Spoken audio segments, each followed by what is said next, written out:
सब दीदियां ने मेरा सलाम। अज मैं पंजाबी स्टाइल तुहानूं बना के दिखाऊंगी डोबिया चिकन किस तरह तैयार होता है। मैं कढ़ाई लई है, कढ़ाई में मैंने पा लिया ऑयल। हुण मैं पा रही हूँ ये अंदर चिकन, मुर्गे का गोश्त, मुर्गे का कै ले जो कुकड़ी का कै ले, मैं वो पा दिता। हुण चंगी तरह इन्हूं भुनूंगी, भुनण का फिर इसदा इंतज़ार करूँगी।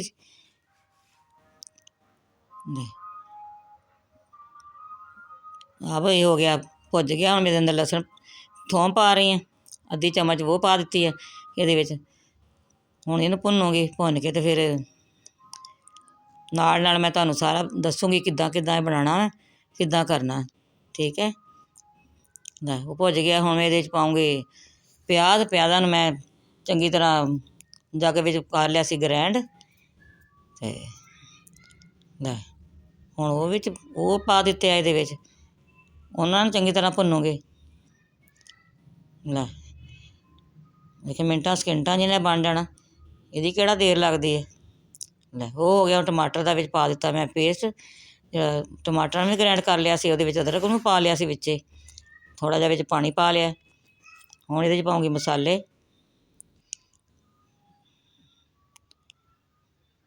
लै अद्धी चम्मच पा दी विच धनिया दी, पीसा होया सुक्का धनिया। 1 चम्मच पा दी विच लाल मिर्च दी, नाल हल्दी पा दी अद्धी चम्मच। हुण दही विच नमक पा दूँगी, नाल ही मैं ਇਹਦੀ लोबिया भी पा दूँगी। नमक भी पा दिता, हुण लोबिया पा दूँगी साथ ही। वो भी पा दिता। हुण चंगी तरह सारियां चीज़ां भुन लूँगी। देखना बहुत मज़े की बनेगी, बहुत स्वादी बनना इन्हें। लै भुज गया लोबिया भी, तो चिकन भी किहड़ा देर लगी है। लै हुण कुकर च पा दूँगी, क्योंकि कढ़ाई विच इन्हें गलना नहीं है।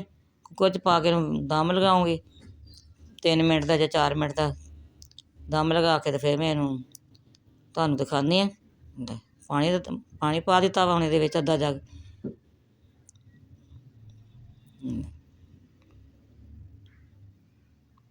हुण वेट रख दिता उपर।